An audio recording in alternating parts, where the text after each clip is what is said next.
Hello，大家好，多謝大家收聽天機2026年丙午年流年運程錄音。今次講嘅紫微星喺人位嘅2025年呢，你係一個流年嘅正財正職工作年嘅。咁少少機會升職加人工，財運穩定一般，唔係話特別極好，身體冇乜特別大嘅毛病，正常嘅。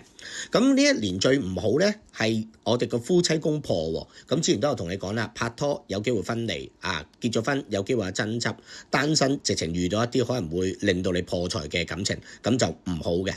不過呢26呢，感情都係唔好嘅嚇。咁我哋正式進入2026啦。如果2026年咧流年財位咧，你係好大起大跌嘅，你要好小心，呢個第一件事。因為咧呢一年咧你行咗個叫流年嘅官非財劫，譬如話你一個揸車嘅人咧，好容易有啲抄牌罰款告票，你做緊啲偏門嘢咧，簡直就有少少惹官非嘅危機添。盡量呢一年要減少投資，但係因為佢係大起大跌嘅，佢可以揾到錢嘅，可能10次投資7次賺錢，1次就輸爆廠㗎啦。咁所以咧呢一年咧就要減少股票金融投資情況啦。我覺得呢一年咧以不變應萬變，喺工作嗰個方面裏邊嚟講，直情係不適宜轉工嘅。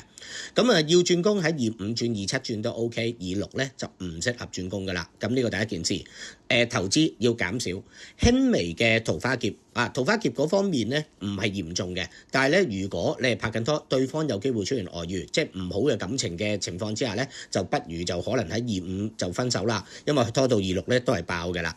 咁但係咧如果你結咗婚冇嘢嘅，拍緊拖就係啱啱嘅事，單身就冇姻緣得爛桃花噶啦。咁呢一年咧想生小朋友咧，女性就唔得嘅，男性咧就係得嘅喎。即係如果男性令到對方懷孕係 OK 嘅，女性咧就唔適合呢一年咧就係懷孕噶啦。咁身體毛病方面，輕微嘅腸胃問題佢咧有機會咧有啲皮膚嘅嘢，但係咧都唔算話好嚴重嘅。咁係咪一定話揾唔到錢？唔係嘅，所以咧財運咧呢一年咧佢係大起跌，咁小心咧係破財，揾到跌翻出去情況就係咁啦。咁呢一年咧最主要咧農曆7月咧就係全年最麻煩嘅月，唔好外出喎。咁主要咧農曆嘅3、4、7月咧財運會特別弱嘅農曆9、10月咧就會比較入財嘅咁但係咧小心農曆7月最麻煩就係呢個月，唔好外出啦。咁呢一年咧我覺得咧如果係擺風水咧，我哋都係擋為主噶啦。第一樣嘢，因為有輕微嘅桃花問題，我哋喺2026年2月4號要擺嘅嘢裏邊當中裏邊咧，第一樣嘢我哋先擋破財先，喺西南方掛一串五帝錢加葫蘆，五帝錢加葫蘆。另外喺個正中央唔好擺任何紅色粉紅色嘅嘢，譬如話吊燈或者粉紅色紅色嘅嘢擺喺台咁都唔好擺喺正中心。如果唔係咧就會衝咗有風險嘅桃花劫。